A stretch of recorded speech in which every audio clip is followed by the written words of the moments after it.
ہم نے ایک بات کہی تھی کہ ہم جو یہ دیکھ رہے ہیں، یہ اپنے اندر یہ محسوس کر رہے ہیں، یا اپنے سماج میں یہ چیز دیکھ رہے ہیں کہ لوگ دین سے، مذہب سے دور ہو رہے ہیں، یا خود اپنے آپ کو اتنا زیادہ جتنا ہونا چاہیے دیندار ہم نہیں پا رہے ہیں، چاہ کے بھی دینی احکام کی پابندی نہیں کر پا رہے ہیں۔ جیسے فرض کر لیجئے نماز ہے تو چھوٹ جاتی ہے، اور دیگر جو احکام ہیں اللہ کے، کبھی ان پر عمل کر لیتے ہیں، کبھی نہیں کر پاتے ہیں۔ ہم نے اس میں بیان کیا تھا، اور یہ حقیقت ہے، آپ لوگوں نے پڑھا ہوگا کہ یہ جتنی بھی چیزیں ہیں انہیں شاخ کہا گیا ہے، دین کی شاخ۔ نماز، روزہ، یہ سب شاخیں ہیں، اور دین ایک درخت ہے، پیڑ ہے۔ میرا کوئی لفظ جب سخت ہو جائے تو بتا دیجیے گا۔ دین ایک پیڑ ہے، درخت ہے، مذہب، اور اس کی شاخیں ہیں یہ نماز، روزہ، حج، زکوٰۃ، خمس، جتنی بھی چیزیں ہیں، جتنے بھی اعمال ہیں، عبادتیں ہیں، احکام ہیں، یہ اس کی شاخیں ہیں۔ فروع دین کہا جاتا ہے ان کو، فروع شاخ کو کہتے ہیں، یعنی فرع کی جمع ہے، فرع شاخ کو کہتے ہیں۔ جڑیں کیا ہیں؟ جنہیں اصول دین کہا جاتا ہے، دین کی جڑیں، اصول اصل کی جمع ہے، اور اصل جڑ کو کہا جاتا ہے، یعنی دین کی جڑیں۔ اور وہ کیا ہیں؟ توحید ہے، یعنی اللہ کو ایک ماننا، عدل ہے، اسے عادل ماننا، نبوت ہے، اس کے بعد یہ 5 چیزیں۔ یہ کیا ہیں؟ یہ اعمال نہیں ہیں، یعنی اس میں ہمیں کچھ کرنا نہیں ہے، توحید کو ماننا ہے کہ اللہ ہے، اس دنیا کا پیدا کرنے والا ہے، اور وہ ایک ہے۔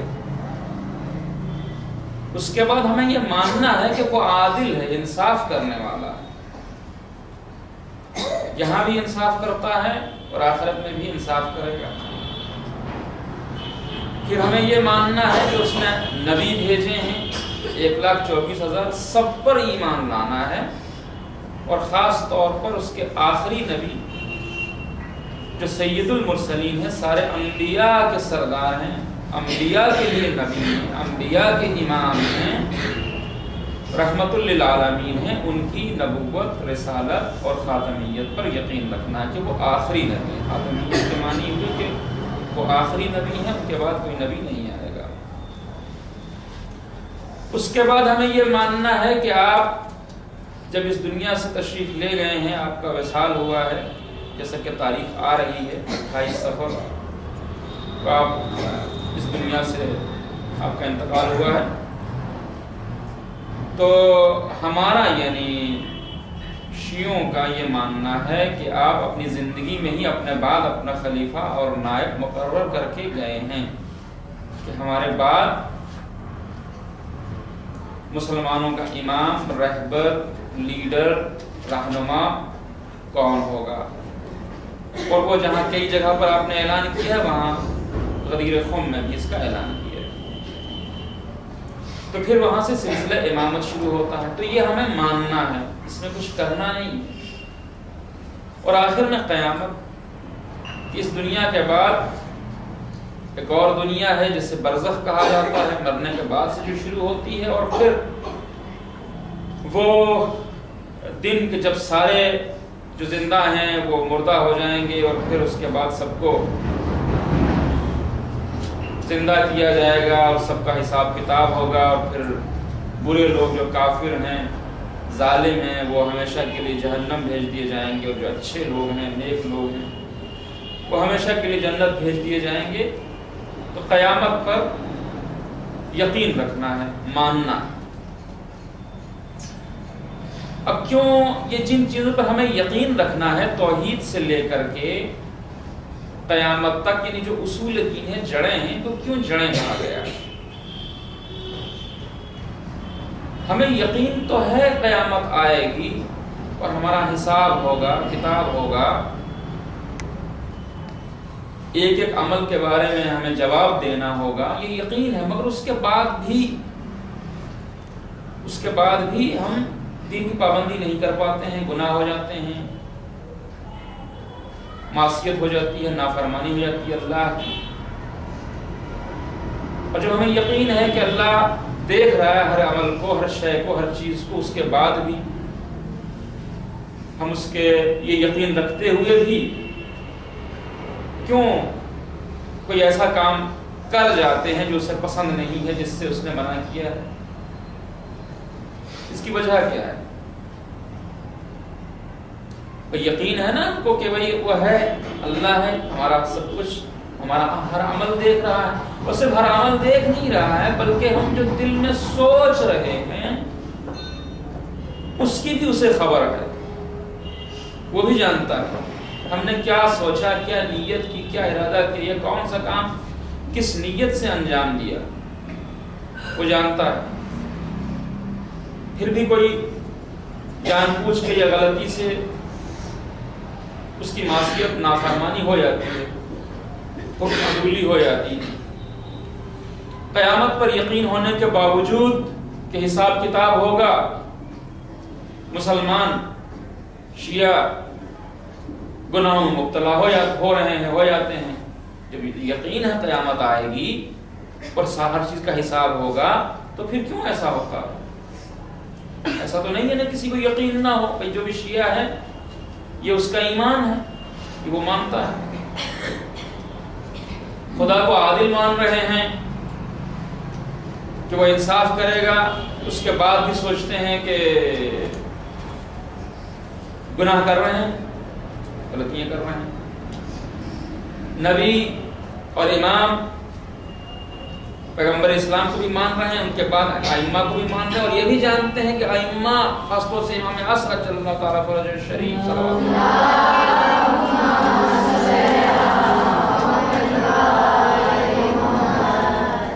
امام اصغر ہمارے اعمال کو دیکھ رہے ہیں اور ہر ہفتے ہمارے اعمال ان کے سامنے پیش ہو رہے ہیں. ان ساری چیزوں کا یقین رکھنے کے بعد بھی کیوں نہیں ائمہ کی اطاعت کی جاتی، کیوں نہیں ائمہ کی پیروی کی جاتی، کیوں نہیں پیغمبر اسلام کی اطاعت کی جاتی؟ جب یقین ہے تو پھر اطاعت ہونی چاہیے. فرض کر لیجئے کوئی شاپنگ سینٹر ہے، شاپنگ مال ہے، تو وہاں چوری نہیں ہوتی ہے، جبکہ وہاں کوئی زیادہ پولیس یا گارڈز بھی نہیں دکھائی دیں گے، لیکن چوری نہیں ہوتی وہاں. بہت سلجھے ہوئے لوگ جاتے ہیں، اپنے ہاتھ سے سامان اٹھاتے ہیں، باہر آتے ہیں، کھڑے ہو کر کے پورا حساب کراتے ہیں، کبھی لائن میں لگتے ہیں اور اس پر حساب کراتے ہیں خود سے، پھر پیسے دے کر کے واپس جا رہے ہیں. لیکن جو عام دکان ہے وہ اگر کھلی چھوڑ دی جائے اسی طرح سے تو وہاں چوری ہو جاتی ہے. وہاں کیوں نہیں ہوتی؟ جی شاباش. وہاں معلوم ہے کلوز سرکٹ کیمرے لگے ہوئے ہیں، ایک ایک چیز ہماری دیکھ رہے ہیں.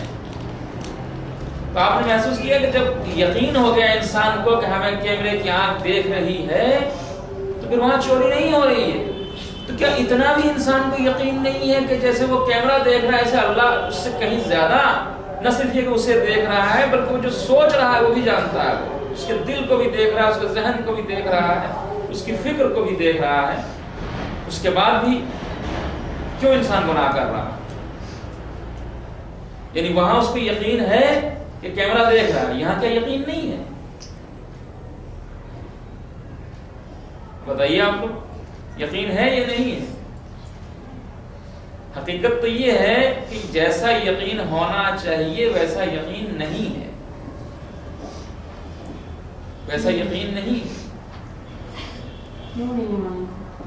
جی ہاں وہی بتانا چاہ رہے ہیں، جیسا یقین ہونا چاہیے ویسا یقین نہیں۔ اگر ویسا یقین پیدا ہو جائے، اس طرح کا یقین پیدا ہو جائے تو خود بخود انسان گناہوں سے بچے گا اور نیک اعمال انجام دے گا، نیک کام انجام دے گا، جو اللہ کا حکم ہے اسے پورا کرے گا، اگر اسے ویسا یقین ہو جائے۔ اب معاملہ یہ ہے کہ ہم سبھی تقریباً اس وجہ سے شیعہ ہیں، اس وجہ سے مسلمان ہیں، اس وجہ سے اسلام پر ہیں کہ ہمیں اللہ نے مسلمان گھر میں، شیعہ گھر میں پیدا کیا۔ صحیح بات ہے؟ صحیح ہے بھئی، اگر اس کی قدرت ہے، اگر اس نے سنی گھر میں پیدا کیا ہوتا تو سنی ہوتے، اور ہندو گھر میں، بت پرست گھر میں پیدا کر دیتا تو ہم بھی وہی ہوتے۔ کوئی ہمارا کمال ہے اس میں؟ اس نے مسلمان گھر میں پیدا کر دیا، ہم مسلمان ہیں۔ شیعہ گھر میں پیدا کیا تو شیعہ ہیں۔ اچھا جب اگر ہم اس بنیاد پر شیعہ ہیں کہ اس نے ہم کو شیعہ گھر میں پیدا کیا ہے، اور اس بنیاد پر مسلمان ہیں کیونکہ اس نے ہمیں مسلمان گھر میں پیدا کیا ہے، تو جو لوگ سنی ہیں یا جو لوگ شیعہ نہیں ہیں یا مسلمان نہیں ہیں، تو ان کی کیا غلطی ہے؟ بھائی وہ اس گھر میں پیدا ہو گئے تو اس لیے وہ ہیں، اور ہمارا کیا کمال ہو گیا؟ ہم چونکہ مسلمان گھر میں پیدا ہو گئے اس لیے مسلمان ہیں۔ تو یہ تو اللہ کا انصاف نہ ہوا کہ ہمیں جو ہے پہلے خود ہی مسلمان گھر میں پیدا کرے اور پھر خود ہی مسلمان ہونے کی بنیاد پر جنت میں بھیج دے، انہیں خود ہی جو ہے وہ کافر گھر میں پیدا کرے اور پھر کافر ہونے کی بنیاد پر جہنم میں بھیج دے۔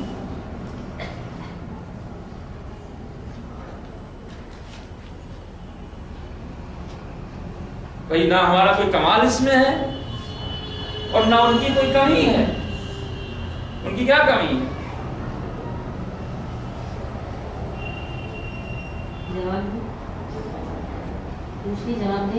جی ہاں بتائیے کسی سے جواب کوئی دینا چاہ رہا ہے دے دے، بالکل۔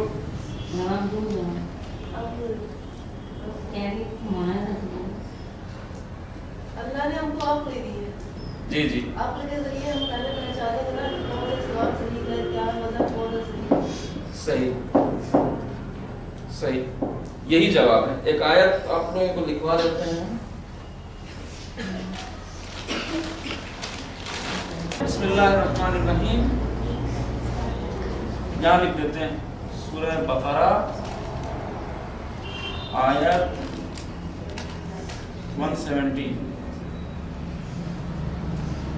170، اور اس کو دیکھیے گا انشاءاللہ جا کر کے اس آیت کو قرآن میں، اور اس کا ٹرانسلیشن ترجمہ دیکھیے گا ہندی میں، انگلش میں، اردو میں، جس میں آپ کو آسانی ہو ضرور دیکھیے گا۔ بسم اللہ الرحمن الرحیم، وَإِذَا قِيلَ لَهُمْ اتَّبِعُوا مَا أَنزَلَ اللَّهُ قَالُوا بَلْ نَتَّبِعُ مَا أَلْفَيْنَا عَلَيْهِ آبَاءَنَا أَوَلَوْ كَانَ آبَاؤُهُمْ لَا يَعْقِلُونَ شَيْئًا وَلَا يَهْتَدُونَ۔ مطلب کیا ہوا اس کا؟ مطلب یہ ہوا کہ جب ان سے کہا جاتا ہے، کن سے؟ مشرکین سے، کافروں سے جو ایمان نہیں لا رہے ہیں، جب ان سے یہ کہا جاتا ہے کہ اتبعو، کہ مان لو، پیروی کر لو، کس چیز کی پیروی کر لو؟ ما انزل اللہ، جو اللہ نازل کر رہا ہے، قرآن نازل کر رہا ہے، احکام نازل کر رہا ہے، اسے مان لو، پیروی کر لو اس کی۔ تو قالو، ان کا جواب یہ ہوتا ہے کہ نہیں، بل نتبع ما الفینا علیہ آباءنا، ہم صرف انہی چیزوں کی پیروی کریں گے، یعنی ہم صرف وہی چیزیں مانیں گے، وہی باتیں مانیں گے جس پر ہم نے اپنے آباء و اجداد کو پایا، جس پر ہم نے اپنے آباء و اجداد کو پایا، ہم صرف وہی چیزیں مانیں گے، اس کے علاوہ کچھ نہیں مانیں گے۔